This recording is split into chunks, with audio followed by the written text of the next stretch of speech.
जय हिंद दोस्तों, क्या हाल है। BSNL बेस्ट है मेरे लिए, ऐसी ऐड आती थी। Good morning. BSNL बेस्ट है मेरे लिए। एक ऐसी कंपनी जो ईयर 2000 से लेके 2009 तक बहुत पॉपुलर थे, काफी सारे कस्टमर थे इनके पास। फिर धीरे धीरे सब खत्म हो गया। और जिसको नहीं पता, BSNL नेटवर्क को आप हल्के में मत लेना। ये देश के कोने कोने में फैले हुए थे, जहाँ बाकी कंपनीज पहुंच भी नहीं पाई थी। और आज भी कुछ ऐसी सिलेक्टेड जगह है जहाँ BSNL काम कर जाता है बाकियों के कंपैरिजन में। लेकिन कहते नहीं, वो पिक्चर अभी बाकी है, वो वाली स्टोरी चल रही है BSNL के साथ। BSNL को एक मौका सा मिल गया। एयरटेल जियो जैसी कंपनियों ने जब प्राइस बढ़ाया, तो इस साल फिर से BSNL 2024 में काफी चर्चा में। और काफी सारे लोगों को BSNL को लेके अलग अलग चीजें लगती हैं, जैसे कि BSNL अब तेजी से ग्रोथ करने वाला है, उस पर हम अभी आएंगे। लेकिन BSNL जो डाउन हुआ है उसको बर्बाद करने में एयरटेल जियो जैसी कंपनियों का हाथ रहा है। और न जाने क्या क्या लोग सोचते हैं। पर क्या ऐसा है? मेरे पास एक ग्राफ है, ये ग्राफ मैं अभी दिखाता हूँ आपको। ये सिर्फ ग्राफ नहीं है, ये डार्क रियलिटी ऑफ BSNL को शो करता है, जिसमें घोटाले हुए, घपले हुए, बहुत सारे मंत्री लोग भी हैं इसमें भाई। एक तरफ सरकारी, एक तरफ मंत्री, जब दो लोग मिलके कुछ चलाए तो घोटाला होना।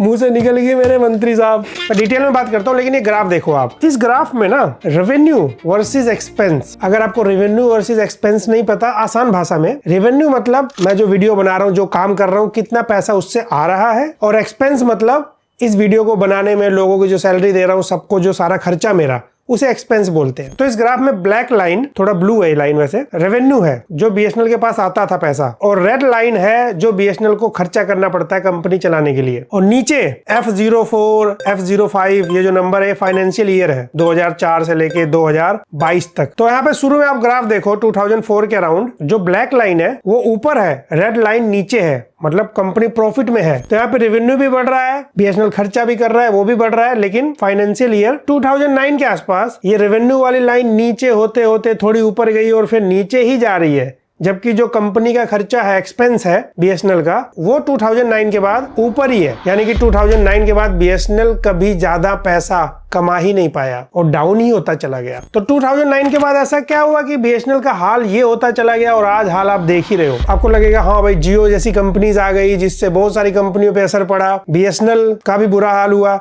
पर जियो तो 2016 में आया था। तो इस चीज को एक्सप्लेन करने के लिए एक्चुअली जो चीजें मैं बता रहा हूँ, ये सारा मैंने गूगल से डाटा निकाला है, सर्च करके थोड़ा रिसर्च किया, आसान करके आपको समझाऊंगा। क्योंकि जो मैं बता रहा हूँ एकदम नई बातें नहीं है। लेकिन जब इनके साथ ऐसा हुआ तब सबके पास इंटरनेट नहीं था, सब लोगों के पास वीडियोज नहीं जाती थी, जानकारी नहीं थी उतनी। आज जब सबके पास इंटरनेट है, जानकारी है, तब BSNL कहीं कोने में पड़ा है। आजकल आप लोग सिर्फ BSNL के बारे में इसलिए ज्यादा बात करने लगे हो क्योंकि एयरटेल और जियो ने प्राइसेस को बढ़ा दिया था रिचार्ज के। फिर लोगों ने कहा भाई BSNL पे स्विच कर जाओ, वो सस्ता पड़ रहा है। और BSNL अंडर गवर्नमेंट आता है, एक इमोशन से जुड़ा हुआ बहुत सारे लोगों से। और रेट बढ़ने के बाद जब चीजें काफी इमोशनल हो रही थी, तब मैंने खुद पर्सनली BSNL का सिम बाय किया। एक वीडियो दिया मैंने ये वाला, यहाँ मैंने बताया है, सारी चीजों पे बात किया है कि किसको BSNL का सिम लेना है तो लेते हुए क्या ध्यान रखना है, क्या नेटवर्क आ रहे हैं, कैसे नेटवर्क आ रहे हैं। आप चाहे तो डिटेल में वीडियो देख सकते हैं। लेकिन इनकी एक डार्क इमोशनल स्टोरी पता क्या हुई थी? अगर मैं क्विकली स्टार्ट करूं, ईयर 2000 की बात करते हैं। BSNL मतलब भारत संचार निगम लिमिटेड, पूर्ण स्वदेशी। मैं चेक कर रहा हूं तो कहीं सितंबर लिखा है, कहीं अक्टूबर लिखा है। सितंबर अक्टूबर ईयर 2000 में BSNL आया। तो BSNL आया अंडर डिपार्टमेंट ऑफ टेलीकम्युनिकेशन, जो कि किसके अंडर था? Ministry of communication, under government. इसीलिए BSNL को लोग सरकारी कंपनी बोलते हैं। सन 2000 से BSNL ग्रोथ कर रहा है, लोग जुड़ रहे हैं, कस्टमर जुड़ते चले जा रहे थे। 4 साल बाद की बात, कहानी ये होती है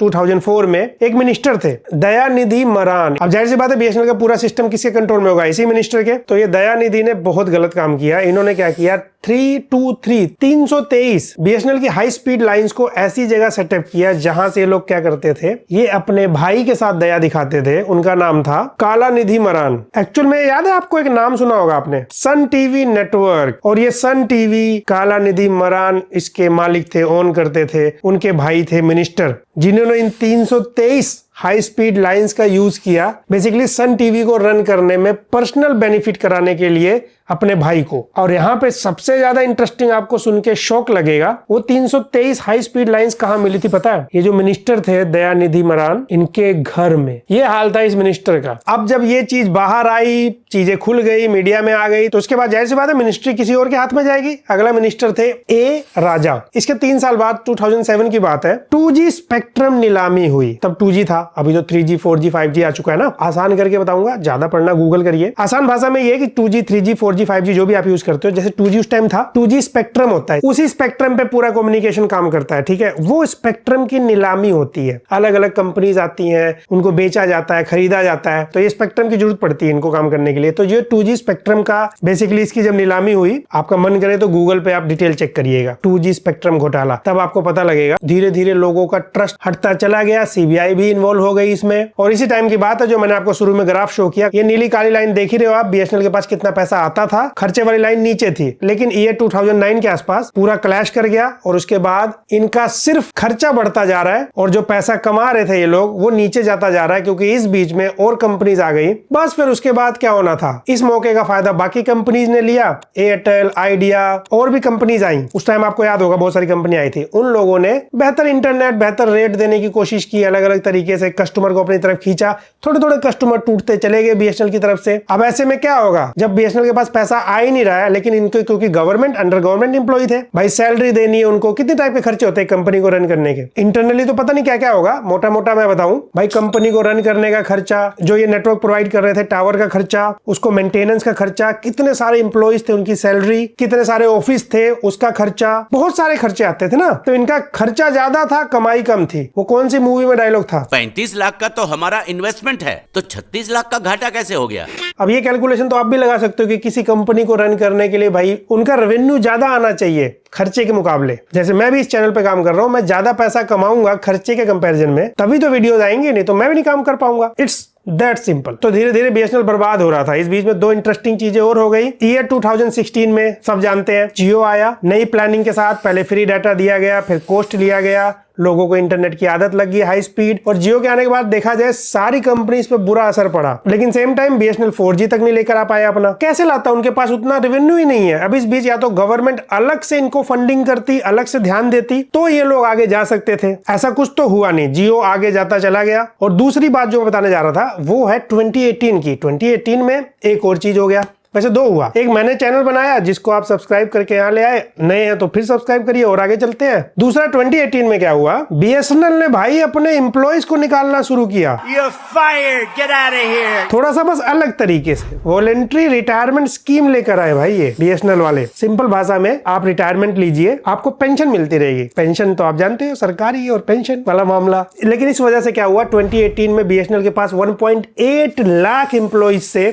घटते घटते ईयर 2021 में 2021 में 65,000 के आसपास रह गए, 65,000, आधे से भी ज्यादा कम। और इस बीच में सिर्फ घोटाला ही नहीं, बीएसएनएल ने मल्टीपल मिस्टेक किए हैं। कंज्यूमर पॉइंट ऑफ व्यू से अगर मैं बात करूं, क्योंकि मैं तो एक ऐसा यूजर हूं जो बहुत नोकिया 1600 के जमाने से 3315 से फोन चला रहा हूं। मेरा पहला फोन हालांकि नोकिया 1600 था, तब मैंने बीएसएनएल का नंबर लिया था, आज भी है, बस वो पोर्ट हो चुका है किसी और कंपनी में। मेरा रीजन ये था, कॉल ड्रॉप तो बीएसएनएल के साथ बहुत लोगों को इशू मिलने लगे थे, लेकिन मेरे पास ओटीपी नहीं आता था बार बार।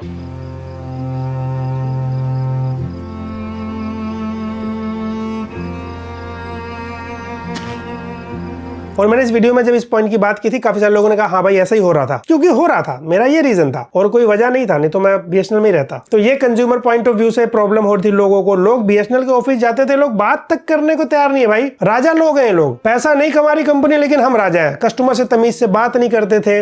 उसके बाद वाईफाई वगैरह किसी को सर्विस चाहिए होती थी, ब्रॉडबैंड वगैरह, ये ब्रॉडबैंड लगाने नहीं आते थे आपके घर, ये एहसान करने आते थे। और एहसान करने में टाइम लगता है, कई बार फोन करो तब जाके आते थे, छोटी छोटी चीजों में डिले हो रहा था, कस्टमर केयर का रिस्पॉन्स भी पब्लिक को खराब मिल रहा है। तो हर तरफ से लोगों को भी प्रॉब्लम हुई, बाकी मिनिस्टर साहब ने कमियां पूरी करी। तो वो जो सारी चीजों का कॉम्बिनेशन मिल के बीएसएनएल यहां पहुंचा है। ऐसा नहीं है कि सिर्फ प्राइवेट कंपनियां तो हमेशा फायदा लेती हैं। जियो एक नया स्कीम लेकर आया जिससे अदर प्राइवेट कंपनीज को नुकसान हुआ। बिजनेस तो ऐसे ही चलता है ना। जो कमियां मैंने अभी बताई बीएसएनएल को कंज्यूमर के लिए दिक्कत हो रही थी, इन्हीं कमियों का फायदा उठाया प्राइवेट कंपनियों ने। उन्होंने बेटर सर्विस दिया, बेटर सपोर्ट दिया, बेटर कनेक्टिविटी दी, 4G वगैरह भी टाइम से आ गया, लोग स्विच कर गए। जियो फ्री लाया तो लोग और स्विच कर गए। लेकिन कहते नहीं वो पिक्चर अभी बाकी है, वो वाली स्टोरी चल रही है बीएसएनएल के साथ। बीएसएनएल को एक मौका सा मिल गया। एयरटेल जियो जैसी कंपनियों ने जब प्राइस बढ़ाया, इसी बीच में बीएसएनएल अनाउंस कर दिया भाई 4G भी ला रहे हैं हम, धीरे धीरे हर जगह ले आएंगे, ऐसा इन्होंने वादा किया है अभी। और साथ में 5G की टेस्टिंग भी चालू कर दी। इनफैक्ट गवर्नमेंट ने फंडिंग भी करी है कुछ। इसी के साथ लोगों को इनके ऑफिस में जाके लाइन में ना लगना पड़े सिर्फ एफ सिम लेने के लिए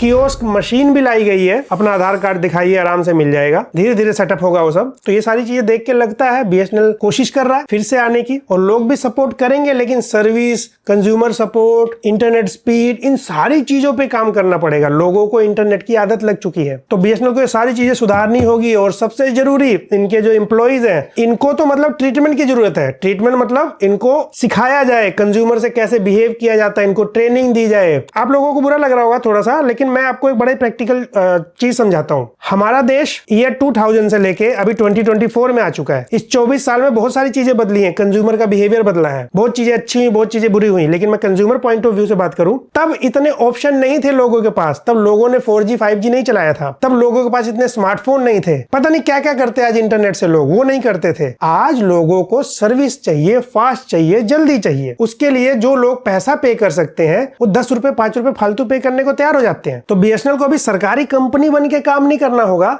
एक प्राइवेट कंपनी की तरह काम करना होगा, भले वो सरकारी रहे। इसीलिए प्राइवेट कंपनी हमेशा आगे निकल जाती हैं। ये बात आपको भी समझना चाहिए और बीएसएनएल को भी समझना चाहिए। और वैसे तो मैं भी चाहूंगा कि बीएसएनएल रहे, वापिस आए। मल्टीपल कंपनीज होती हैं तो ऑप्शन होता है। आज स्मार्टफोन कंपनीज में देखो ना कितना कंपटीशन है, हर रेट में एक से एक चीजें मिल जाती हैं। प्लस हमारे बॉर्डर पे बीएसएनएल नेटवर्क बेटर हो सकता है फॉर आर्मी, बहुत सारे पर्सनल इंफॉर्मेशन शेयर किए जा सकते हैं for security point of view, उसके नेटवर्क को और बेहतर यूज किया जा सकता है। ये था बीएसएनएल का एक पूरा स्टोरी, मुझे लगा आपसे शेयर किया जाए। बहुत सारे मिथ थे, मैं देखता हूँ लोग बीएसएनएल के नाम पे बात तो करते हैं, कई सारी चीजें ऐसी हैं जिस पे बात थोड़ी सी कम देखी मैंने सोचा आपसे शेयर किया जाए, बताया जाए क्या चल रहा था। और बीएसएनएल के लिए होप कर सकते हैं शायद अच्छा करे, वो उसकी मर्जी। मेरी वीडियो अगली फिर आ जाएगी किसी अच्छे टॉपिक पे। सब्सक्राइब करिए, वीडियो को लाइक करिए, शेयर करिए। मैं मिलता हूं आपसे अगली वीडियो में।